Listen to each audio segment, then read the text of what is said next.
ministerio es en mesas, alrededor de una mesa, con hermanos, en casas particulares, y aunque el púlpito me gusta, siempre me resulta más cómodo, me encuentro más relajado, hablo menos deprisa si estoy sentado en una mesa. Así que os agradezco que me hayáis permitido tener la mesa y espero que no va a cambiar para nada, sino, si acaso, para bien lo que tengo que deciros.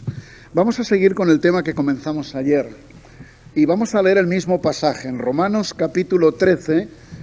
Comenzaremos a leer en el verso 7 y leeremos hasta el 14 de Romanos capítulo 13. Os recuerdo, mientras lo buscáis, que el tema que comenzamos ayer y que vamos a tratar de seguir esta noche es el tema del amor como una deuda, que está basado en lo que se nos dice en este texto. Dice el verso 7: pagad a todos los que debéis, al que tributo, tributo, al que impuesto, impuesto, al que respeto, respeto, al que honra, honra. No debáis a nadie nada, sino el amaros unos a otros. Este es nuestro texto. No debáis a nadie nada, sino el amaros unos a otros, porque el que ama al prójimo ha cumplido la ley. Porque no adulterarás, no matarás, no hurtarás, no dirás falso testimonio, no codiciarás, y cualquier otro mandamiento en esta sentencia se resume: amarás a tu prójimo como a ti mismo. El amor no hace mal al prójimo, así que el cumplimiento de la ley es el amor. Y esto conociendo el tiempo, que es ya hora de levantarnos del sueño, porque ahora está más cerca de nosotros nuestra salvación que cuando creímos. La noche está avanzada y se acerca el día. Desechemos pues las obras de las tinieblas y vistámonos las armas de la luz. Andemos como de día, honestamente, no en glotonerías y borracheras, no en lujurias y lascivias, no en contiendas y envidias, sino vestíos del Señor Jesucristo y no proveáis para los deseos de la carne. Vamos a seguir con el texto de ayer. No debáis a nadie nada, sino el amaros los unos a los otros. Y yo os proponía ayer la reflexión de que el amor es una deuda que tenemos contraída con nuestro prójimo. Veíamos anoche que el propósito de Dios para su pueblo siempre ha sido este. Y cuando Dios eligió a su pueblo de Egipto y lo constituyó en nación, en el monte Sinaí le dio la ley, toda la ley estaba contenida en esta sentencia: amarás al Señor tu Dios, amarás al prójimo como a ti mismo. Y cuando el Señor Jesucristo viene, no viene para abolir esa ley, viene para cumplir esa ley, para expresar con su propia vida el amor al Padre, el amor a Dios, la obediencia absoluta al Padre, y también para derramar el amor de Dios sobre los hombres. De tal manera que nosotros podemos acercarnos esta tarde a este texto tan precioso y considerarlo muy seriamente, muy seriamente. A mí me gusta de vez en cuando meter alguna pizca de humor, porque yo creo que el humor es muy serio y hay que meternos a fondo en estas cosas. Esto del amor es curioso. Hace un año, tal vez haga un año, estando en Galicia, visitando a unos hermanos allí, una congregación, teníamos una reunión de matrimonios y una hermana muy cariñosa, muy querida de Pontevedra me dijo: Pedro, querer es lo mismo que amar. Y yo os hago la pregunta esta noche: ¿querer es lo mismo que amar? ¿Qué pensáis? ¿Es lo mismo o no es lo mismo? Porque estamos hablando de la deuda del amor y conviene precisar exactamente de qué estamos hablando cuando hablamos de amor. Creo que era así, lo tengo anotado aquí, creo que era ese poeta de la palabra, Antonio Gala, que dijo una vez que hay que ponerse de acuerdo con la terminología. Si no, corremos el riesgo de estar hablando de cosas diferentes. Hay que estar de acuerdo cuando utilizamos una palabra de qué estamos hablando. Esta hermana me preguntaba: Pedro, ¿querer es lo mismo que amar? Y yo le devolví la pregunta: bueno, ¿por qué lo preguntas? Y es por esto, porque a veces cuando decimos te quiero, tal vez estamos diciendo te amo. Y cuando decimos te amo, tal vez estamos diciendo te quiero. Pero en el fondo, generalmente ambas expresiones significan cosas distintas. Se quiere algo para uno, te quiero a ti para mí. En cambio, cuando decimos te amo, estoy diciendo me amo, me quiero a mí para ti. Porque el amor nunca va a buscar, el amor siempre va a dar. Así que decir te amo es decir me quiero a mí mismo para ti. Quiero dedicarme a tu persona. Decir te quiero es decir te quiero a ti para mí. ¿Es Pablo ese hombre de la barba? ¿No eres Pablo? Ah, creí que era Pablo y no le había saludado. De todas maneras, te saludo. Es que me recordaste a Pablo, Pablo Carrillo. No el apóstol Pablo, que le invité pero no vino. Me dijo, tú ya me conoces un poco, tú habla de mí. Si después tengo que tocarte un poco la cabeza, ya lo haré.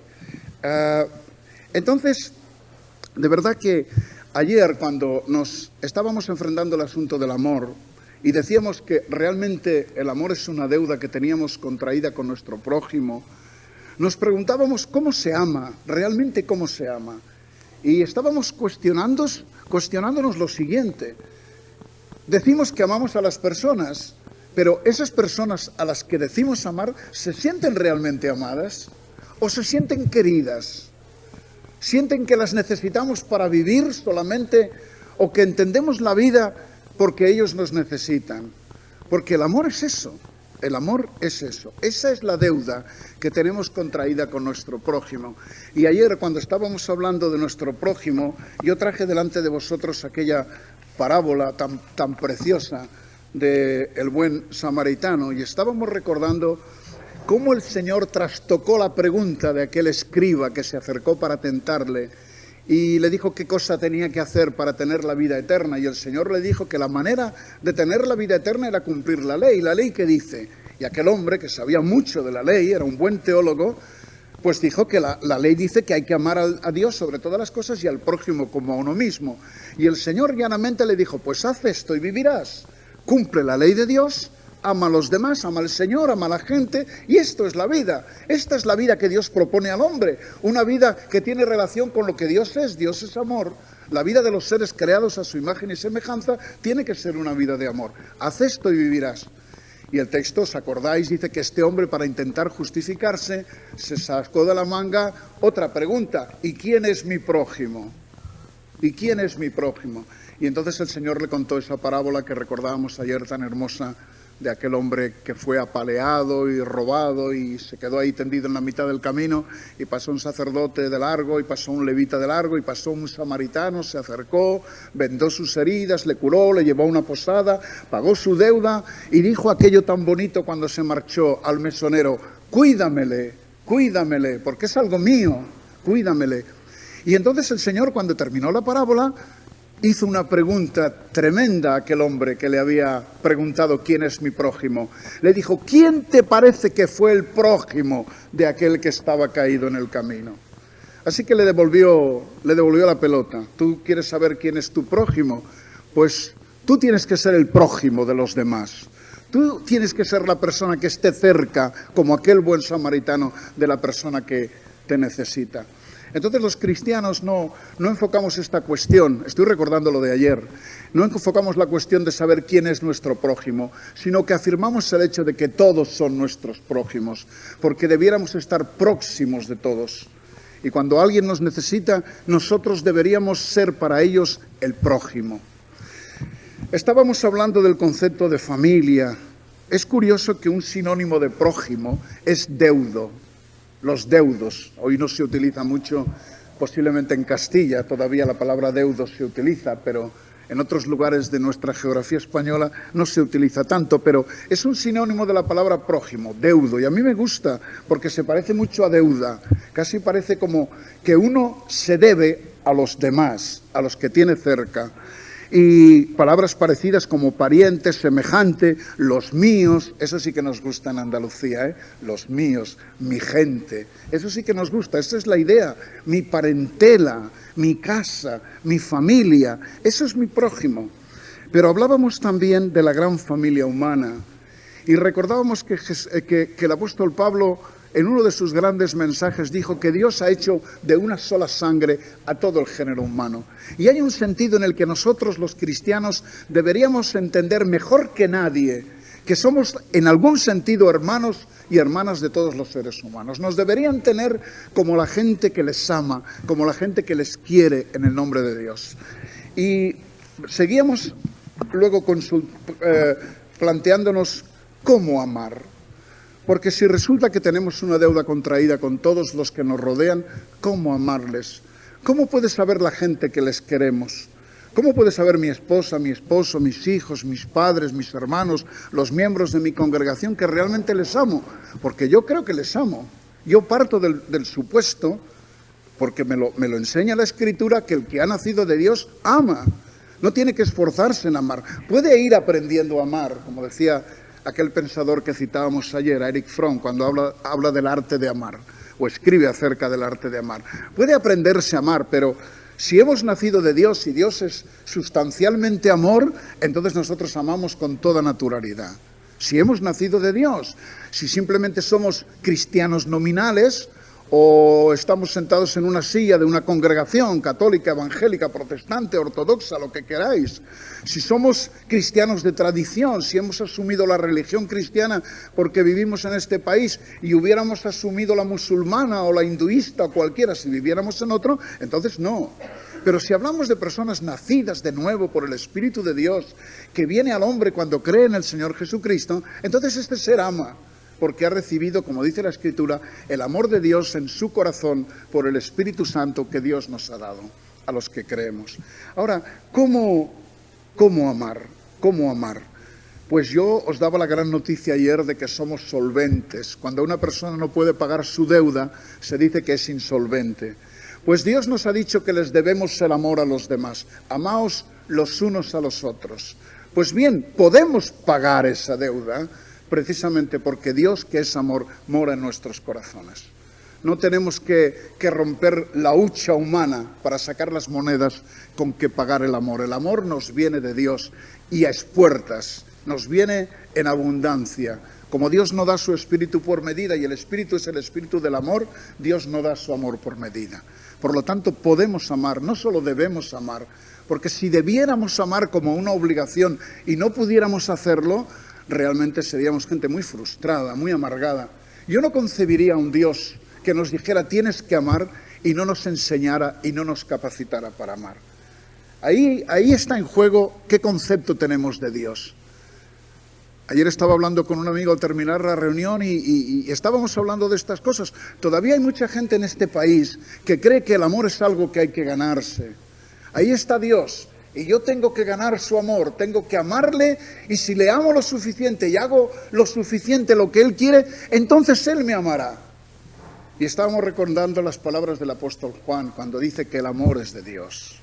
Y que amamos a Dios porque Él nos amó primero. Nuestro amor es un eco del amor suyo. Si hay posibilidad de que en el corazón de un hombre y de una mujer surja el amor, es porque Dios nos ha amado primero. ¿Y cómo lo sabemos? Dios ha amado de tal manera al mundo que ha dado a su Hijo para que todo aquel que en Él cree no se pierda, sino tenga vida eterna, como dice el Evangelio de Juan. Así que sabemos que Dios nos ama porque nos ha dado a su Hijo. Se ha dado a sí mismo amorosamente en la cruz para el perdón de nuestros pecados, para resolver el problema que nos separaba de Dios. Y por lo tanto, ahora que Dios se nos ha dado en el Hijo, y después cuando el Hijo ha vuelto al Padre, Dios se nos ha dado en el Espíritu, ahora podemos amar. Somos solventes. A lo mejor tenemos deudas contraídas con algún banco, algún crédito hipotecario, seguramente. Yo sé de uno que lo tiene, que acaba de comprar un piso. Y eso está ahí, forma parte de la manera de vivir en la sociedad. Y a lo mejor llega un momento que uno tiene que declararse insolvente porque no tiene con qué pagar la deuda. Pues bien, la deuda que Dios nos dice que tenemos con todos los hombres, partiendo de los más próximos, es decir, con la gente que convive, con mi gente, con mi familia social, con mi familia nacional, con mi familia internacional, con el mundo entero, esa deuda que yo tengo con la gente, la puedo pagar. Soy solvente. Dios me hace solvente a mí y a ti y a cualquiera que ha nacido de Dios. Y si alguien no tiene esa seguridad todavía, no tiene más que reconocer en su corazón que Dios le ama. Y a partir de ese reconocimiento y de que Jesús murió por él, a partir de ese momento comenzará a sentir el amor de Dios en su corazón como nunca antes lo sintió. Ahora, ayer decíamos que una manera de amar es comprender. Comprender. Una persona que se siente comprendida, se siente amada. ¿Verdad que muchas veces se nos ha acercado alguna persona, algún vecino, alguna vecina con el que tenemos alguna intimidad y nos ha dicho, es que mi marido no me comprende, es que mi mujer no me comprende, es que mis hijos no me comprenden, es que mi jefe no me comprende, es que el vecino tal no me comprende? Hay un problema de comunicación, hay un problema de comprensión. Tal vez porque estamos tan ocupados, tal vez porque somos objeto de un mensaje rarísimo que nos llega por todos los medios, según el cual el individuo es lo primero. Sea por lo que sea, la verdad es que hay poca comunicación. Muchas personas que ayer fueron religiosas y que iban a los sacerdotes para confesar sus pecados, empiezan a hacer lo que en otros países ya hace muchos años que hacen, van al psiquiatra y pagan para que un señor les escuche, la mayoría de las veces para no resolverles nada. Aunque yo conozco buenos psiquiatras y cristianos evangélicos psiquiatras que han ayudado a muchas personas a resolver sus problemas, la verdad es que muchos psiquiatras lo único que hacen es escuchar a las personas que necesitan que alguien les escuche con un mínimo de atención, con un mínimo de interés para intentar comprender por qué esa persona está frustrada, por qué está deprimida, por qué no entiende la vida, por qué no entiende la muerte, por qué no entiende la enfermedad, por qué no comprende que las cosas no funcionen bien, por qué le sale todo mal, que no lo comprende. Y no hay personas cerca que la amen lo suficiente, según ella entiende. Aún los que le dicen te amo o te quiero, no tienen tiempo para esas personas. Y hay mucha gente así cerca de nosotros. Y yo os llevaba ayer a un texto muy hermoso en el Salmo 103, en el cual se dice, no hace falta que lo busquéis ahora, os lo recuerdo de ayer, en el Salmo 103, donde se dice que Dios tiene misericordia de nosotros, se acuerda de que somos polvo. Y esta es una verdad que hace polvo a mucha gente. A mí no, a mí me resulta preciosa. Dios tiene compasión de los hombres porque sabe lo que somos. Y yo os decía ayer y os vuelvo a recordar esta noche porque lo considero muy importante. Tengo contacto con algunos médicos cristianos, algunos los conoceréis vosotros, y me hablan a veces de los problemas que tienen en sus consultas con tanta gente sola, con tanta gente que no se siente querida, que a veces ellos creen que quieren a los demás y los demás no los quieren y luego llegan a dudar de sus propios sentimientos. Y tienen que ir y tienen que ponerse en manos de un especialista porque no hay gente que les escuche, no hay gente que se compadezca de ellos. Una de las expresiones más terribles de nuestro tiempo, que supongo que también aquí en Granada se utiliza, es esta: es su problema. ¿Verdad que sí? Es su problema. Es su problema. ¿Hay expresión más descarnada, más desagradable, más histérica que esta? ¿Cómo puede ser su problema? Si es su problema, es también mi problema, si es que entiendo que yo tengo una deuda de amor con los demás. Si no, no.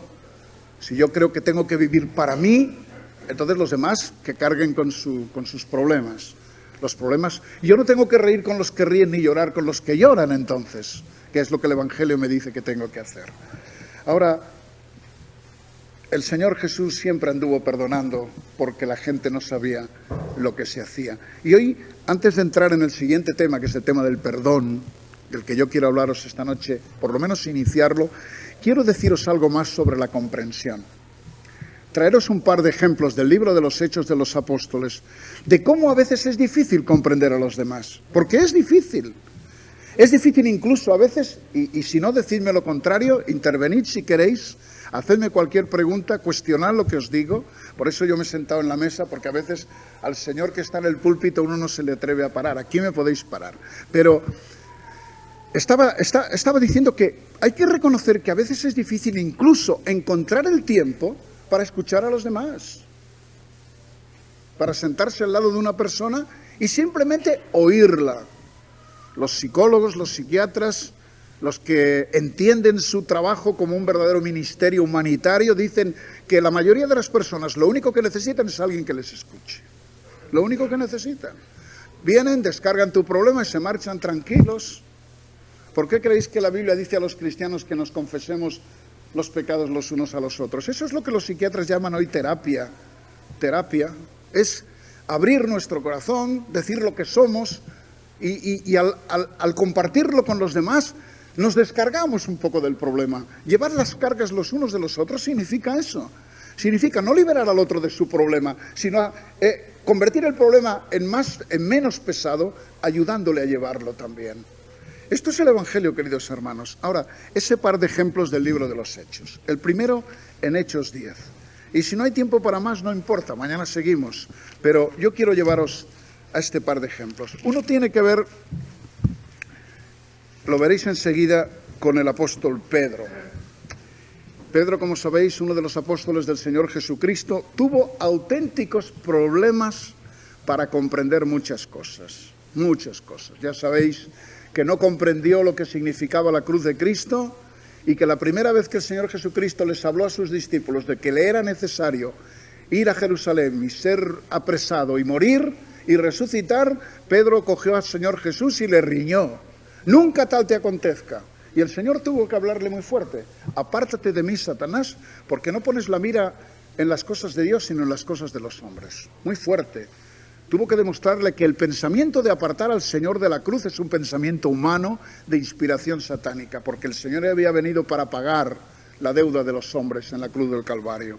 Ahora, a Pedro le costó mucho entender esto, y cuando prendieron a Jesús en el huerto de los olivos, cuando vinieron a prenderle, él, tal como había dicho, cogió la espada y le cortó la oreja a uno de los que venían a prender a Jesús, porque él había dicho al Señor, y lo había dicho de verdad, aunque todos te abandonen, yo no te abandonaré, yo estoy dispuesto a dar mi vida por ti, y era cierto. Pero cuando vio que Jesús, en lugar de luchar, en lugar de defenderse, le dijo, guarda la espada en la vaina, el que espada mata, espada muere, no entendió absolutamente nada. Y cuando el Señor le dijo, pero Pedro, si yo le pidiera al Padre, el Padre me mandaría 12 legiones de ángeles que me defenderían. Pero entonces, ¿cómo cumpliría aquello para lo cual he venido? ¿Y qué era aquello? Lo que había dicho un ratito antes en la soledad del huerto de los olivos, aquella noche de Pascua, cuando el Señor dijo, pues, si es posible que pase esta copa de mí sin que yo la beba, que sea, mas no se haga mi voluntad sino la tuya. Y había asumido aquel tremendo misterio para nosotros de ser responsable del pecado de todos nosotros, los que creemos y los que no creemos. Porque como estábamos recordando el domingo aquí, Dios estaba en Cristo reconciliando al mundo consigo mismo, no tomándoles a los hombres en cuenta sus pecados, a todos los hombres. Del mismo modo que todos estábamos en Adán cuando pecó, todos estamos en Cristo cuando Él murió por la humanidad. Ahora hay que apropiarse por la fe de ese hecho. Hay que creerlo, hay que hacerlo propio. No basta con decir que Cristo murió por los hombres. Hay que llegar a decir, Cristo me amó, como dice Pablo, y murió por mí. Murió por mí, de una manera muy personal. Aquí vamos a Pedro. Pedro comienza a predicar el Evangelio cuando el Señor ya ha vuelto al cielo, muy bien, tal. Pero llega un momento que a Pedro se le plantea un problema muy gordo. Porque al principio Jesús era judío, lo sabéis. Y el Evangelio, el Señor les había dicho que fueran a predicar el Evangelio del Reino y que no entraran en casa de personas que no fueran judíos, que fueran paganos, lo que la Biblia llama los gentiles. Les había dicho, no entréis en casa de gentiles. Evidentemente un judío fiel nunca pondría el pie en la casa de un gentil. Ellos los llamaban los perros de los gentiles. Pero ahora a Pedro se le plantea un problema. Hasta ese momento el Evangelio ha sido recibido por los judíos. En los atrios del templo de Jerusalén, miles de personas, todos son judíos. Pero un día está Pedro en la casa de Simón el curtidor, allí en la ciudad de Jope, en la costa, y de repente ve un paño que desciende. Perdonad los que conozcáis bien la historia, pero para mí las palabras cobran vidas si las vemos enmarcadas en su historia. Ve un lienzo grande que desciende del cielo, y dentro del lienzo animales que desde el punto de vista de un judío eran inmundos, animales que un judío según la ley nunca comería, animales de pezuña. Y oye una voz del cielo que dice, Pedro, mata y come. Y Pedro dice, Señor, ¿yo cómo voy a hacer una cosa así? ¿Yo cómo voy a incumplir tu mandamiento? Tú has dicho en tu ley, Moisés nos enseñó que no hay que comer de esto y esto, y ahora me dices que mate y come. Yo no lo puedo hacer. Y la voz le dice, no tengas tú por inmundo lo que yo declaro limpio.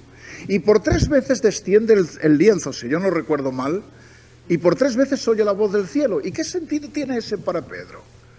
Pues a muchos kilómetros de distancia, hay un hombre gentil, romano para más señas, soldado para más señas, un enemigo acérrimo desde el punto de vista de los judíos, porque los romanos tenían invadida Palestina, cobraban sus impuestos, habían puesto a Herodes, que era un falso rey, muchísimas cosas que podríamos comentar si fuera una clase de historia. Y este hombre amaba al pueblo judío, amaba al Dios de los judíos, daba limosnas, y un día viene un ángel del cielo y le dice: pues mira, Cornelio, tus limosnas y tus oraciones han subido delante del trono de Dios. Qué hermoso texto, ¿eh? Que nadie me diga a mí que las oraciones y las limosnas no valen. Han subido delante de Dios, y como has hecho oraciones y limosnas, ahora ya eres salvo. No, no le dice eso. Le dice: manda a buscar a un tal Pedro que está en casa de Simón el curtidor en Jope, que venga, él te dirá lo que tienes que hacer, porque lo que has hecho está muy bien. Has demostrado un cariño por los hombres, has demostrado una preocupación por el pueblo de Dios, pero te falta algo muy importante. Y entonces este hombre manda a unos siervos suyos a buscar a Pedro. Mientras tanto, Pedro está teniendo aquella visión, y cuando acaba de aquella visión vienen a buscar a Pedro. Pedro, aquí abajo hay unos hombres que te buscan. Y baja: ¿y quiénes sois? Venimos de casa de Cornelio el romano. Un romano, madre mía. Tienes que venir a su casa, porque un ángel le ha dicho que tienes que decirle algo que tiene que oír. Pues qué dificultad para Pedro entrar en la casa de un romano, él, un apóstol de Jesucristo. No sabe qué hacer, y coge a algunos hermanos de allí para que vayan con él, y se presenta en casa de Cornelio, y es precioso lo que dice. Pero vamos a leer ahora algunas de las cosas que Pedro dice. Fijaos, estamos en el libro de los Hechos, espero que no os hayáis olvidado con toda esta larga perorata. En el versículo 31, y dijo: Cornelio, tu oración ha sido oída y tus limosnas han sido recordadas delante de Dios. Envía pues a Jope y haz venir a Simón, el que tiene por sobrenombre Pedro, el cual mora en casa de Simón, un curtidor junto al mar, y cuando llegue, él te hablará. Y Cornelio le está explicando a Pedro esto. Y entonces dice: así que luego envié por ti, y tú has hecho bien en venir. Ahora pues, todos nosotros, porque Cornelio estaba con toda su familia, y su esposa, sus hijos, sus parientes, ahora pues todos nosotros estamos aquí en la presencia de Dios para oír todo lo que Dios te ha mandado. Eso quisiéramos siempre los predicadores, ¿verdad? Que alguien dijera esto y lo dijera de verdad. Y lo que quisiéramos es que Dios nos mandase algo para decir, que no tuviéramos que andar buscando qué decir. Oí decir alguna vez que la diferencia entre un buen predicador y un mal predicador es que el mal predicador tiene que decir algo y el buen predicador tiene algo que decir. Esa es la diferencia, ¿no? Pedro tenía algo que decir que Dios le había dicho. Entonces Pedro, y notad esto, porque a Pedro le costó mucho entenderlo, estamos hablando de la comprensión como una manifestación del amor. Entonces Pedro, abriendo la boca, dijo: en verdad comprendo que Dios no hace acepción de personas, sino que en toda nación se agrada del que le teme y hace justicia. Y entonces siguió predicando el Evangelio de Jesucristo, y claro, aquella persona, Cornelio y su familia, que eran buena tierra para recibir la semilla de la palabra, mientras Pedro iba predicando, se dieron cuenta que el Evangelio era para ellos, abrieron su corazón y fueron salvos, y se bautizaron y recibieron el Espíritu Santo, y aquello fue una maravilla. Y Pedro dijo: ¿cómo voy a impedir que se bauticen estos que han recibido el Espíritu Santo lo mismo que nosotros? Pero Pedro, que conocía la falta de comprensión que muchos tenían, cuando volvió a Jerusalén, se llevó a algunos hermanos que habían sido testigos de lo que había pasado allí. Se los llevó con él, y al llegar allí dijo: hermanos, ha pasado esto. Pues también a los gentiles Dios les ha concedido el mismo don que a nosotros. ¡Qué maravilla! Y alababan al Señor. ¿Por qué os explico esto? ¿Por qué lo traigo a colación? Porque aún para hombres como Pedro, alguien que convivió con Jesús durante su ministerio público, le fue muy difícil comprender los propósitos de Dios.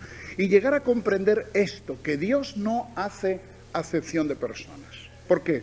Porque los judíos pensaban que ellos eran el pueblo de Dios y que nadie más contaba para Dios. Es decir, si alguien quiere relacionarse con Dios, tiene que ser a través de Israel. Si alguien quiere recibir las bendiciones, tiene que ser por la ley, tal y que cual y tal y que cual. Y el Señor Jesucristo ya les había dicho otras cosas. A pesar de que les había prohibido ir a casa de gentiles, una vez que unos griegos querían hablar con él, él dijo: si yo fuere levantado, a todos traeré a mí mismo. Y al hablar de todos, hablaba de todos los hombres, claro. Y una vez en que el Señor estaba hablando de sí mismo como el pastor, dijo, tengo otras ovejas que no son de este redil, hablando de Israel, a las cuales también me conviene traer, y habrá un solo rebaño y un solo pastor. Porque el propósito de Dios es este. Desgraciadamente los hombres, y aún los hombres cristianos, hemos convertido al rebaño de Dios en rebañitos. Pero el propósito de Dios es que haya un rebaño y un solo pastor. El Señor, desde el cielo, no nadie en su nombre. Que eso la Escritura no lo dice. Ahora, ¿veis las dificultades que un hombre de Dios tuvo para comprender? Las dificultades que muchas veces tenemos hoy para aceptar este hecho, que Dios no hace acepción de personas. Los que somos creyentes debiéramos sentirnos muy agradecidos al Señor por serlo, pero no creer que somos el sumum, vamos, y que los demás pobrecitos están ahí en el mundo y pobrecitos Dios no se acuerda de ellos. Eso no es así. Dios no hace acepción de personas. Y Dios se agrada de todo hombre que en todo lugar busca la justicia y busca el bien. Y Dios tiene la manera de llegarse a él, a esa persona, o de traerla a un lugar donde pueda escuchar el Evangelio liberado de tradiciones humanas. El simple y llano Evangelio, el que conmueve y el que alegra el corazón de los hombres. El Evangelio de la gracia del Señor Jesucristo. Pero sería bueno, hermanos, y yo os lo comento por esto, que tuviéramos este talante de saber que Dios no hace acepción de personas y tampoco nosotros lo hiciéramos. Que no hiciéramos cabañas solo entre nosotros. Que nos diéramos cuenta que el concepto de familia es mucho más amplio y que hay cerca de nosotros, tal vez en nuestro propio hogar, en el rellano de nuestra escalera, en la calle de nuestro barrio, en el barrio de nuestra ciudad, en la ciudad de nuestra provincia, en la provincia de nuestro país, en el país de Europa, en la Europa del mundo. Fijaos cuántas cosas, ¿verdad? Hay gente, a lo mejor nunca tendremos oportunidad de decirles nada a los que están muy lejos, pero a los que están cerca. Os voy a contar una experiencia. Esta mañana estaba en la piscina, no sé si se me nota, he ido para ponerme guapo, pero ni así. Estaba en la piscina y estaba contemplando a la gente que estaba allí bañándose y estaba recordando lo que yo os había dicho ayer. Porque claro, lo malo de estas cosas es que cuando uno dice las cosas se tiene que mojar. Y estaba viendo a la gente y decía, bueno, Pedro, ¿tú qué tienes que ver con toda esta gente? Los mismos padres que tú, Adán y Eva. Tienen la misma sangre que tú, son seres humanos creados a imagen y semejanza de Dios. Y eso ya les da una dignidad tremenda. Pero además son personas por las cuales murió Cristo. Esos pensamientos no me llevaron a levantarme de la tumbona y ponerme a predicar el Evangelio, lo confieso, pero los tuve. Y me dije a mí mismo que tenemos que recuperar, y yo el primero, este sentimiento de que la gente que está cerca de nosotros, o la gente de la que nosotros debiéramos estar cerca, de ser los prójimos de ellos, necesitan ya respirar aire puro y tener una imagen correcta de nuestro Dios y de nuestro Padre y saber lo que es el amor de Dios y lo que es la compasión de Dios y lo que es la comprensión de Dios. No digo para acercarnos a ellos y darles un versículo de la Biblia, que también, sino para acercarnos a ellos y decirles, ¿qué le pasa? ¿Por qué está triste? ¿Tiene algún problema? ¿Le puedo ayudar? Solo eso, nada menos que eso. Dios nos dé visión en cuanto a este punto. El otro pasaje está también en el libro de los Hechos, pero en el capítulo 9.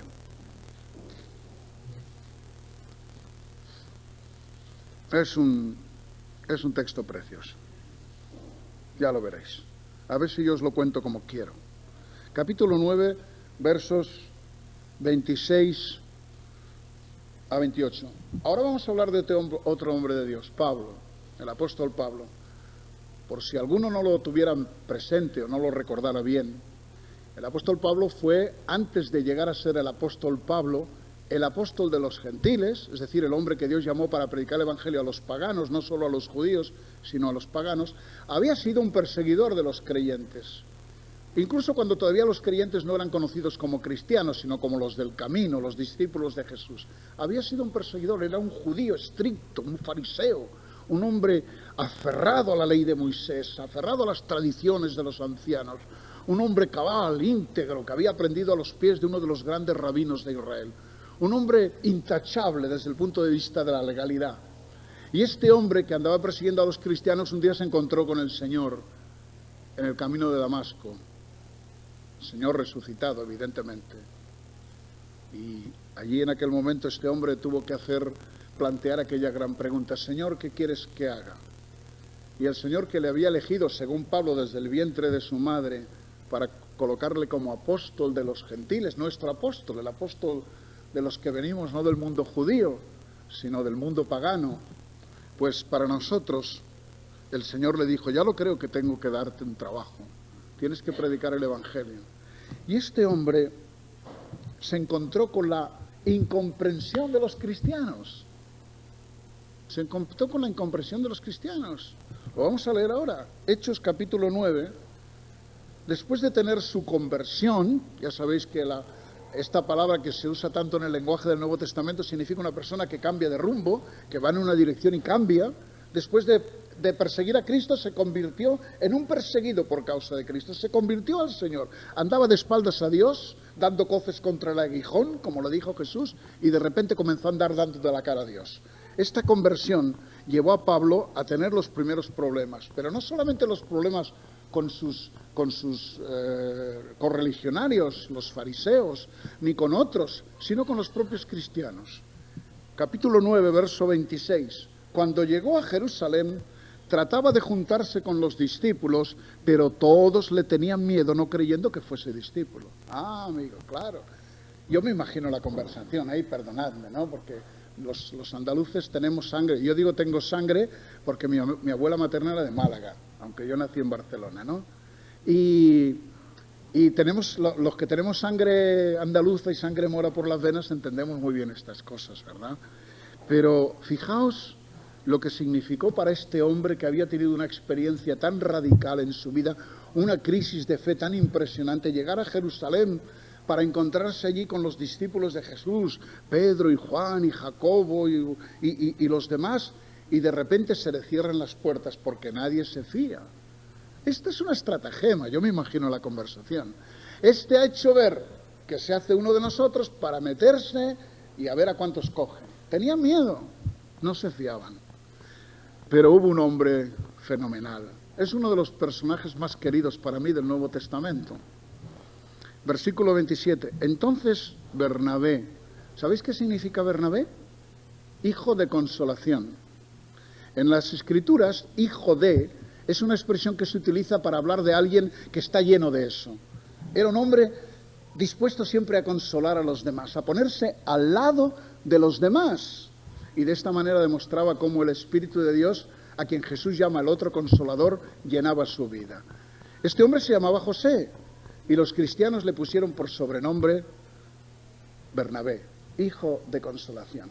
Pues cuando Bernabé vio a Pablo, fijaos lo que hizo. Entonces Bernabé, tomándole, lo trajo a los apóstoles y les contó cómo Saulo había visto en el camino al Señor, el cual le había hablado, y cómo en Damasco había hablado valerosamente en el nombre de Jesús. Y estaba con ellos en Jerusalén, y entraba y salía, y hablaba denodadamente en el nombre del Señor, y etcétera, etcétera, etcétera. O sea que un hombre, un solo hombre en Jerusalén, estuvo dispuesto a ayudar a Pablo en aquel momento. Bueno, todavía no era conocido como Pablo, sino como Saulo de Tarso. Estuvo dispuesto a ponerse a su lado, a aceptar su testimonio, a creer en él y a arriesgarse, diciéndoles a los demás hermanos: hermanos, hay que recibir a Saulo. Él ha tenido una experiencia del Señor. Oh, si es un engaño. Pues si es un engaño ya lo veremos, pero hay que creer en principio en lo que él dice. Ha tenido un encuentro, y mirad, lo primero que le ha pasado en Damasco es que al predicar el Evangelio, enseguida ha empezado a tener problemas. Ya ha tenido que ser descolgado, para escapar ha tenido que ser descolgado por la noche, por la muralla, en un cesto. Porque eso es lo que dice Pablo en otro lugar que le pasó. Así que, queridos hermanos, ¿veis cuán necesarios son en la Iglesia de Dios los hijos de consolación, los Bernabé? Ojalá en esta iglesia todos nos diéramos los unos a los otros el sobrenombre de Bernabé, llamémonos como nos llamemos. Personas dispuestas a estar al lado de la gente cuando la gente nos necesita. Porque esto es amor. Yo vuelvo al principio, tenemos contraída una deuda de amor con los demás. Y cuando una persona se siente comprendida, se siente aceptada, esa persona se siente amada. Y vuelvo a deciros que estamos rodeados de personas, tal vez incluso algunos de nosotros aquí, de personas que hace muchos años que nadie les ha preguntado de verdad y en serio qué les pasa, cómo se encuentran, qué problemas tienen, en qué se les puede ayudar. Eso sí, hermanos, yo me muevo lo suficiente entre la gente y leo lo suficiente para saber que esto es así en todas partes y sobre todo en el mundo civilizado occidental, en ese mundo que el cristianismo llenó y que ahora parece que nos hemos olvidado de las grandes verdades del Evangelio. Y mi exhortación, con sencillez y con toda la humildad del mundo en esta noche, es que redescubramos la importancia de estar frente a la gente, no para decir nosotros somos diferentes, que lo somos por la gracia de Dios, porque ser santo es ser diferente, sino nosotros somos diferentes para estar al lado de ellos como las demás personas no estarían, porque somos diferentes para eso. No somos diferentes para mantenernos al margen de la gente, con una actitud a veces incluso agria, son los del mundo. Somos diferentes porque somos la única gente capaz de amar como Dios ama y estar al lado de la gente como Dios lo está. Somos los ojos de Dios y los brazos de Dios y los pies de Dios en medio de los hombres. Somos los hijos de Dios, somos el cuerpo de Cristo, somos las manos que Dios quiere utilizar para ayudar a la gente y los pies para caminar hacia la gente y los ojos para ver las necesidades de la gente y los oídos para escuchar los problemas de la gente y las narices para oler el pecado de la gente y poder ayudarles a resolver sus cuestiones. Tenemos una deuda de amor, pero no caigamos en el error tan europeo, tan occidental, de creer que el amor es una abstracción. ¿El amor qué es? El amor es algo maravilloso. El amor es no tener que decir nunca lo siento y tantas expresiones que figuran en muchos carteles. El amor es comprender. El amor es ponerse al lado de la gente y amarla y acordarse de que es polvo. Saber que toda persona tiene una historia y en nuestro país una historia religiosa. También en otros países tienen historias religiosas, pero en nuestro país es una historia religiosa relacionada con el cristianismo. Muchas veces con una distorsión de la verdad impresionante, porque los misioneros que van a un país lejano donde nunca oyeron hablar del Evangelio del Señor Jesucristo se encuentran pues con personas que adoran ídolos de madera y no saben nada del Señor y adoran al sol o adoran al fuego o adoran a cualquier cosa y adoran a ese submundo, a espíritus, a los muertos. Y ellos llegan con el Evangelio del Señor Jesucristo y para ellos es algo totalmente nuevo. Pero en nuestro país no, ¿eh? En nuestro país a los niños se les amamanta con la religión. Pero queridos hermanos, por lo menos hasta ahora las cosas van cambiando. No sé si para bien, pero van cambiando.